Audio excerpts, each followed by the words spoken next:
तो नमस्कार, स्वागत है आप सभी का आपके अपने YouTube channel the PCM vision में। तो दोस्तों, जैसा कि आप लोगों को पता होगा कि जैक के द्वारा जो है वो सभी विषयों के मॉडल प्रश्न पत्र जारी कर दिए गए हैं। तो आज जो है हम लोग डिस्कस करने वाले हैं विज्ञान का जो है ऑब्जेक्टिव टाइप मॉडल प्रश्न पत्र। तो आप सभी लोग वीडियो के अंत तक बने रहेंगे और अगर यह वीडियो पसंद आए तो आप अपने दोस्तों के बीच ज़रूर शेयर करिएगा। चलिए हम लोग बिना टाइम वेस्ट किए हुए वीडियो का स्टार्ट करते हैं। तो इसमें जो है पहले कुछ सामान्य निर्देश दे रखे हुए हैं। क्या चीज़ निर्देश है कि इसमें जो है टोटल 40 प्रश्न है और इसके लिए आपको 1.5 घंटे का टाइम मिलेगा और इसमें जो है गलत उत्तर के लिए कोई भी अंक नहीं काटे जाएंगे। तो चलिए अब हम लोग वीडियो स्टार्ट करते हैं और अपने पहले क्वेश्चन की ओर बढ़ते हैं। तो आपके सामने जो पहला क्वेश्चन है वो क्या चीज़ है कि दाढ़ी बनाने में किस प्रकार के दर्पण का उपयोग किया जाता है। ठीक है, तो आप लोगों को पता होगा कि दाढ़ी बनाने में आप किस प्रकार के दर्पण का उपयोग करते हैं, समतल, उत्तल या अवतल। तो इसका जो करेक्ट आंसर होगा वो क्या चीज़ होगा, अवतल। ठीक है, तो और अवतल दर्पण का उपयोग कहाँ करते हैं आप, सर्च लाइट हो गया, सर्च लाइट हो गया, हेडलाइट हो गया, सर्च लाइट, हेडलाइट।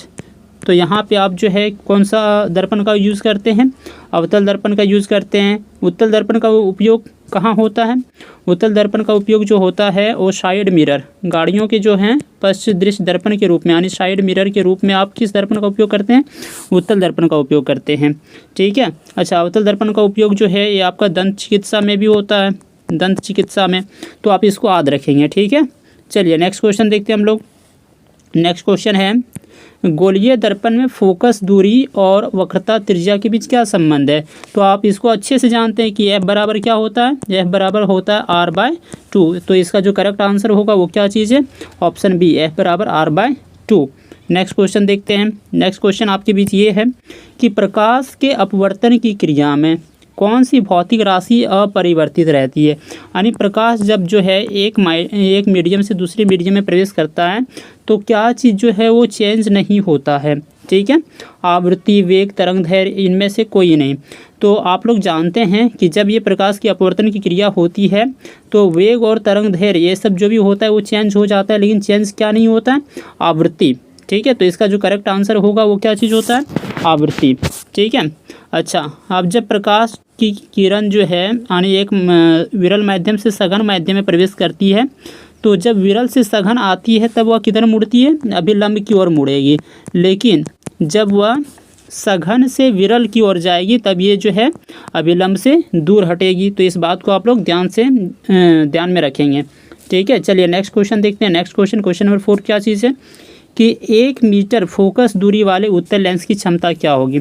अच्छा, उत्तल लेंस की क्षमता क्या होती है, धनात्मक होती है, पॉजिटिव होता है। ठीक है, पूछा हुआ 1 मीटर फोकस दूरी वाले उत्तल लेंस की क्षमता ना।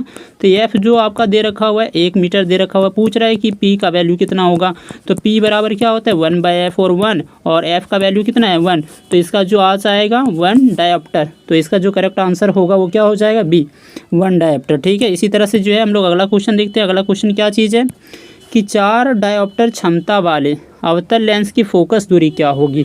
ठीक है, अवतल लेंस है। ठीक है, तो ये पूछ रहा है कि इसकी जो क्षमता है वो कितना है, 4 डायोप्टर। ठीक है, तो पूछ रहा है आपका फोकस दूरी। तो एफ बराबर क्या होता है, 1/p हो गया। ठीक है, 1 और पी के जगह आप 4 रख देंगे। ठीक है, आप इसको जब सॉल्व करेंगे तो ये आपका कितना आ जाएगा, ये 100/4 हो जाएगा, यानी ये 25 सेंटीमीटर। क्योंकि ये जो होता है फोकस दूरी आपका किस में होता है, सेंटीमीटर में ही होता है। तो इसका जो करेक्ट आंसर हो गया क्या हो गया, 25 सेंटीमीटर। ठीक है, चलिए नेक्स्ट क्वेश्चन देखते हैं। नेक्स्ट क्वेश्चन क्या चीज़ है कि वाहन के अग्रदीपों में किस दर्पण का उपयोग किया जाता है। यानी अग्रदीप का मतलब क्या हो गया, हेडलाइट। हम पहले बताएं आपको कि वाहन के हेडलाइट में जो होता है वो आपका अवतल दर्पण होता है। लेकिन अगर यहीं साइड मिरर में पूछता, ठीक है, साइड मिरर में अगर पूछता तो आपका कौन सा दर्पण हो जाता, उत्तल दर्पण। ठीक है, तो चलिए अगला क्वेश्चन देखते हैं हम लोग। मानव नेत्र के जिस भाग पर किसी वस्तु का प्रतिबिंब बनता है वह कौन सा है, क्या कहलाता है। ठीक है, तो मानव नेत्र के जिस भाग पर प्रतिबिंब बनता है उसको हम लोग क्या बोलते हैं, बताना ज़रा। उसको हम लोग बोलते हैं दृष्टिपटल। ठीक है, इसको हम लोग क्या बोलते हैं, दृष्टिपटल। अच्छा, इसी को रेटिना के नाम से भी जाना जाता है। इसी को क्या, किस नाम से जाना जाता है, रेटिना के नाम से। अच्छा, कॉर्निया को हम लोग स्वच्छ मंडल भी बोलते हैं। ठीक है, अच्छा, नेत्रदान के समय जो है इसी का दान किया जाता है। परितारिका को आइरिस भी बोलते हैं और ये जो है आँखों में आने वाले प्रकाश की मात्रा को नियंत्रित करता है।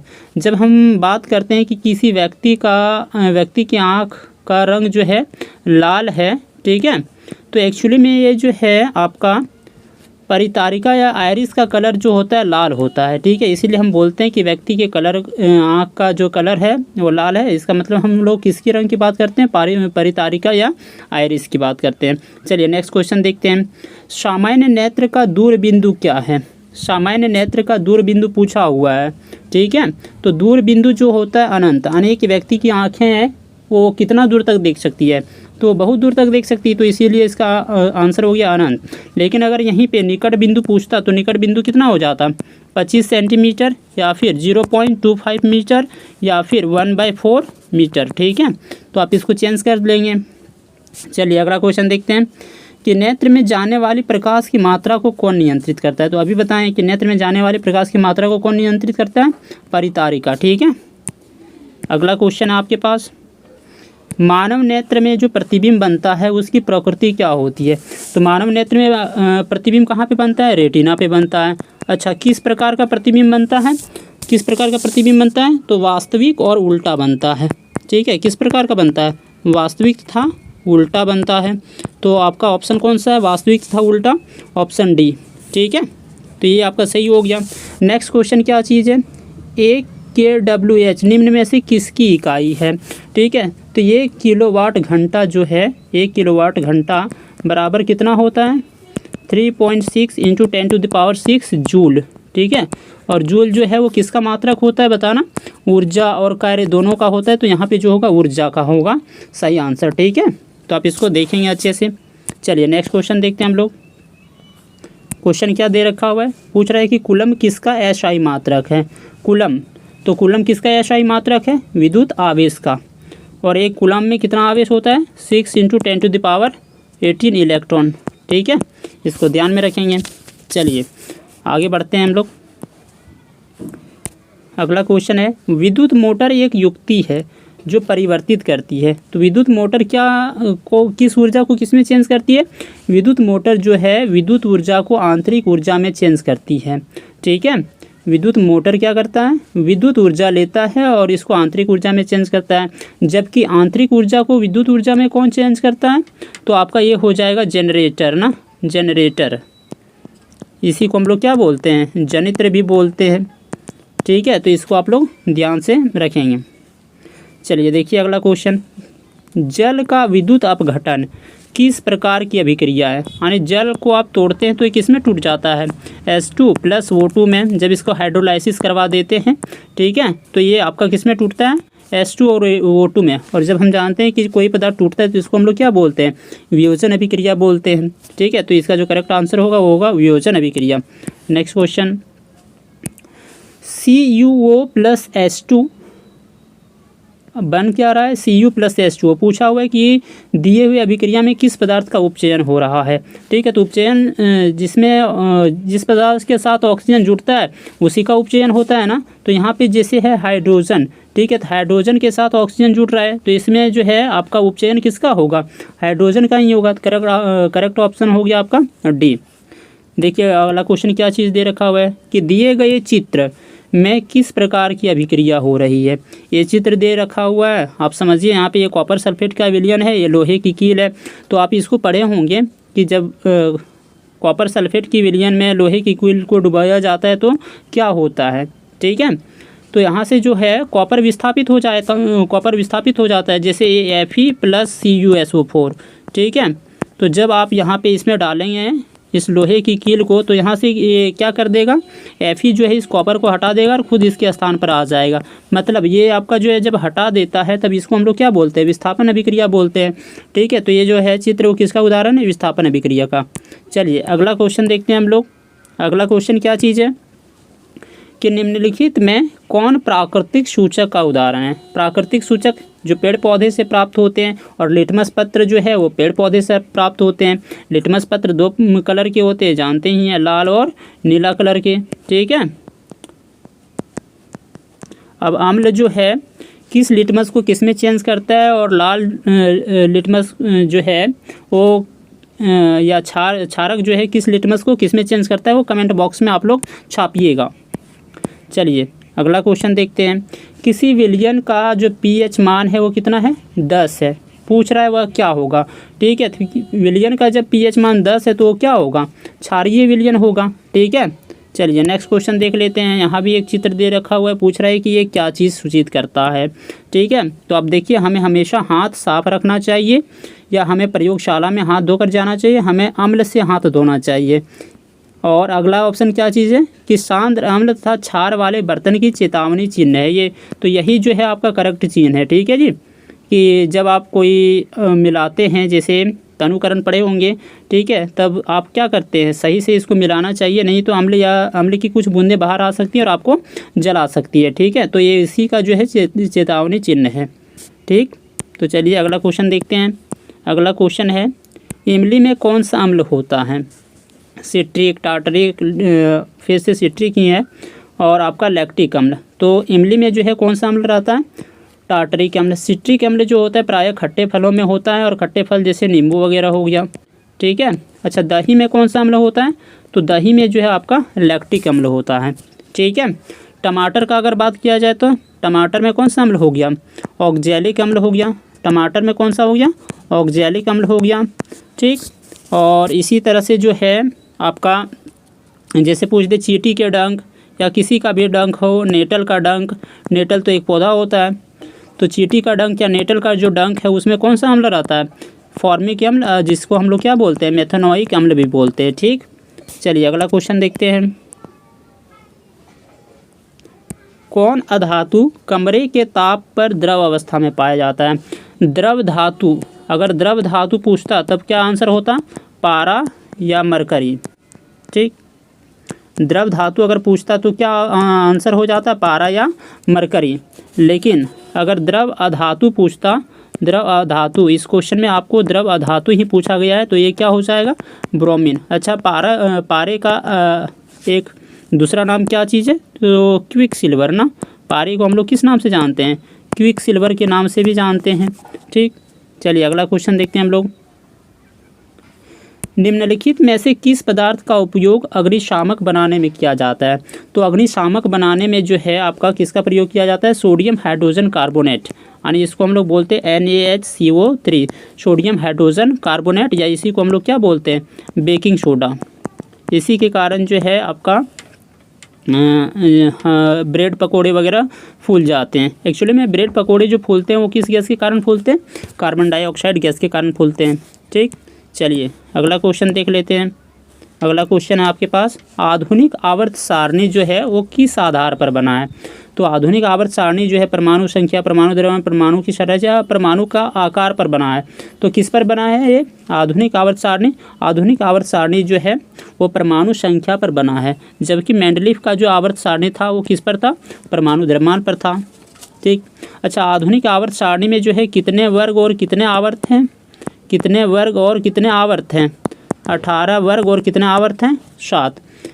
कमेंट बॉक्स में आप लोग ये बताइएगा कि मेंडलीफ की आवर्त सारणी में जो था वो कितने वर्ग और कितने आवर्त थे। ठीक, चलिए अगला क्वेश्चन देखते हैं तब तक हम लोग।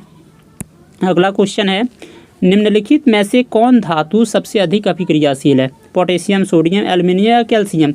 तो सबसे अधिक अभिक्रियाशील धातु कौन सा है, पोटेशियम है। उसके बाद कौन सा है आपका, सोडियम है। ठीक है, इसी तरह से ये सीरीज चलता है, आप लोग देख लेंगे सक्रियता श्रेणी वाला। अगला क्वेश्चन देखिए, पृथ्वी की भूपर्पटी में प्राकृतिक रूप से पाए जाने वाले तत्व या यौगिक को क्या कहते हैं, तो पृथ्वी की जो भूपर्पटी में प्राकृतिक रूप से पाए जाते जो तत्व या यौगिक है उसको हम लोग क्या कहते हैं, खनिज। अच्छा अयस्क किसे कहते हैं, अयस्क वे पदार्थ होते हैं जिससे क्या करते हैं हम लोग, सुगमता पूर्वक और कम खर्च में क्या करते हैं, खनिज निकालते हैं। ठीक है, यानी अयस्क से हम लोग क्या चीज़ निकालते हैं, खनिज निकालते हैं। अयस्क से क्या चीज़ निकालते हैं, खनिज निकालते हैं। अच्छा एक फेमस क्वेश्चन है कि सीसा के अयस्क का नाम ना, सीसा के अयस्क का नाम क्या चीज़ है, गैलेना। सीसा के अयस्क का नाम क्या चीज़ है, गैलेना है। और पारा या मरकरी के अयस्क का नाम क्या है, तो सिनेबार है। पारा या जो मरकरी है तो इसके अयस्क का नाम क्या है, सिनेबार है, तो आप इसको अच्छे से देखेंगे। चलिए तब तक अगला क्वेश्चन देखते हैं हम लोग। अच्छा, गैंग किसे कहते हैं? तो एस्को में जो अशुद्धियाँ रहती है इसी को हम लोग क्या बोलते हैं? गैंग। ठीक, चलिए देखते हैं अगला क्वेश्चन। प्रोपेनॉल, प्रोपेनॉल में कौन अभिक्रियाशील समूह मौजूद है? ठीक है, अल्कोहल, एल्डिहाइड, कीटोन या कार्बनिक अम्ल वाला। तो प्रोपेनॉल, नॉल अल्कोहल या इसी को हम लोग क्या बोलते हैं? नॉल बोलते हैं। ठीक है, तो प्रोपेनॉल में जो है आपका कौन सा अभिक्रियाशील मौजूद रहता है? अल्कोहल वाला। और अल्कोहल को कैसे लिखते हैं? OH ना। एल्डिहाइड ये CHO वाला हो गया। ठीक है, इसको आप इस तरह से लिख सकते हो, C++O और H। ठीक है, ये आपका एल्डिहाइड वाला हो गया। कीटोन CO होता है। ठीक है, और कार्बनिक अम्ल COOH वाला हो गया। चलिए देखते हैं अगला क्वेश्चन। अगला क्वेश्चन आपके पास क्या है कि प्रकाश संश्लेषण प्रक्रिया में निम्नांकित में क्या नहीं होता है? ठीक है, प्रकाश संश्लेषण जब प्रोसेस होता है तो पूछ रहा है कि इसमें क्या नहीं होता है? जल का टूटना ये तो होता है, ऑक्सीजन का मुक्त होना। ठीक है, पेड़ पौधे कार्बन डाइऑक्साइड लेते हैं, CO2 लेते हैं और ऑक्सीजन छोड़ते हैं। ठीक है, तो ये तो करेक्ट है कि ऑक्सीजन मुक्त हो रहा है। ठीक, अच्छा, कार्बन डाइऑक्साइड का मुक्त होना नहीं, ये ऑप्शन जो है वो ठीक नहीं लग रहा है। ठीक है, तो इसमें जो है आपका ऑप्शन C ही सही हो जाएगा। पेड़ पौधे जो हैं कार्बन डाइऑक्साइड को मुक्त नहीं करते हैं। अच्छा, कार्बन डाइऑक्साइड का उपयोग होना ये होता है। ठीक, चलिए अगला क्वेश्चन देखते हैं हम लोग। अगला क्वेश्चन क्या चीज़ है? अगला क्वेश्चन है फ्लोएम से जो है खाद्य पदार्थों का परिवहन पौधे में किस दिशा में होता है? अच्छा, फ्लोएम क्या करते हैं? फ्लोएम जो है वो भोजन का भंडारण वगैरह हो गया। ठीक है, तो ये जो जब भोजन है तो पत्तियों में ही ना बनेंगे। अब जब पेड़ पौधे हैं तो ये जो है शाखाएं इधर उधर रहती है, तो इसमें से जो भोजन है वो किधर आएंगे बताना ज़रा? सभी दिशाओं में जाएंगे, यानी केवल ऊपर की ओर, केवल नीचे की ओर नहीं, ऊपर और नीचे दोनों की ओर। तो ये जो है आपका सही होगा, यानी ऊपर और नीचे दोनों की ओर। अगला क्वेश्चन देख लीजिए। वृक्क की रचनात्मक तथा क्रियात्मक इकाई को हम लोग किसे बोलते हैं?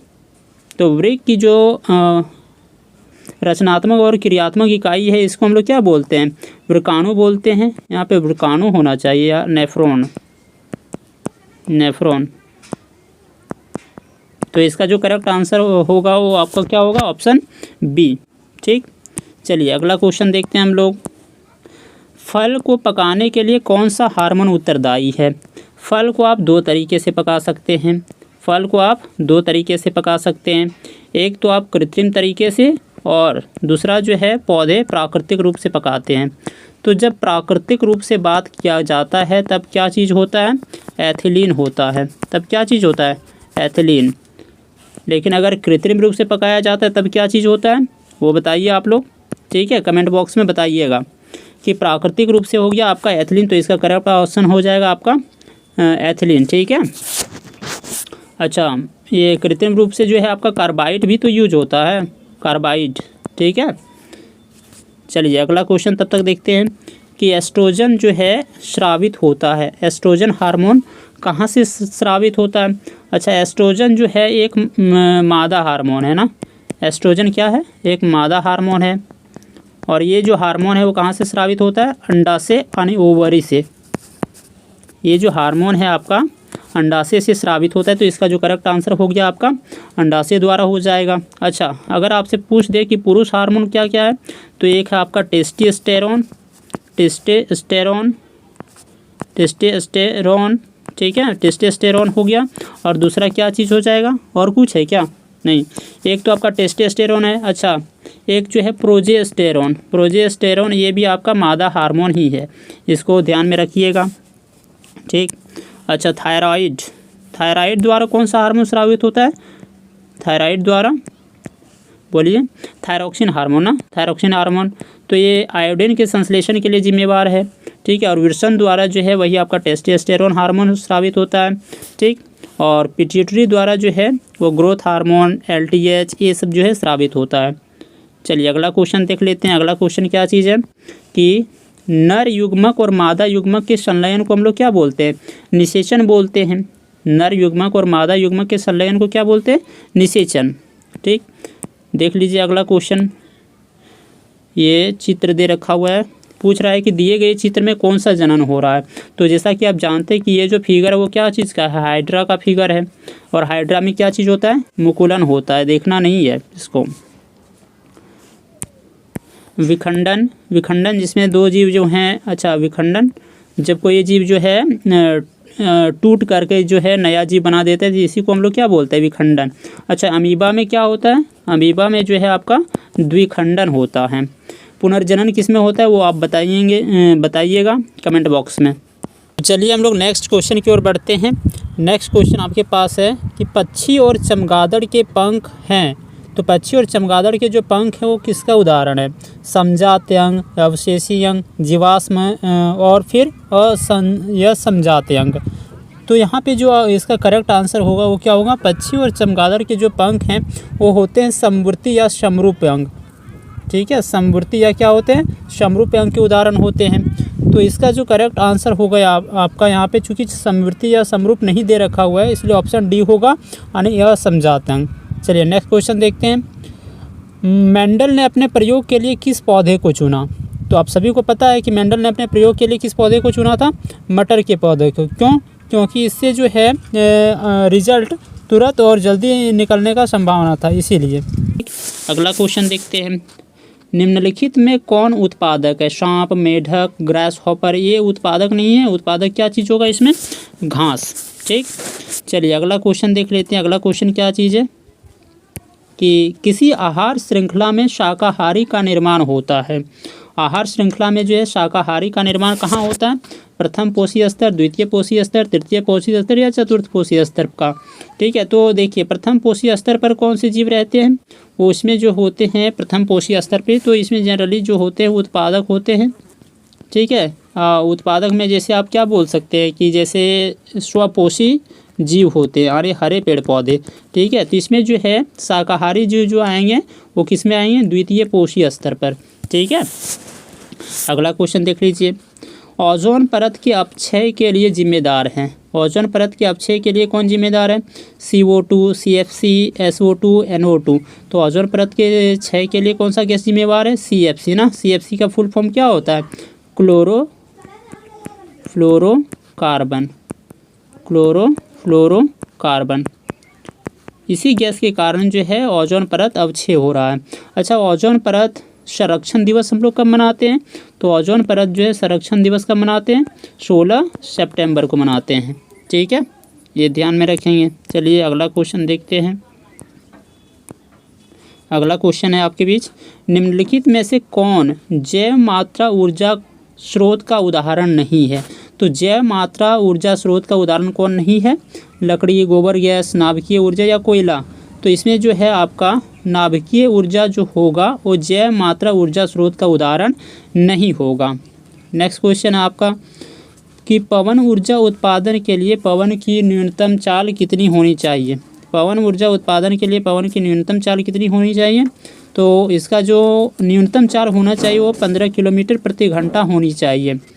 अधिकतम कितना भी हो वो चलेगा, वो बढ़िया है, लेकिन न्यूनतम कितना होना चाहिए, तो 15 किलोमीटर प्रति घंटा होना चाहिए। तो आशा करते हैं कि आप लोगों को यह वीडियो पसंद आया होगा, और अगर यह वीडियो पसंद आए तो आप अपने दोस्तों के बीच ज़रूर शेयर करिएगा। चलिए आज के लिए इतना ही रखते हैं, धन्यवाद।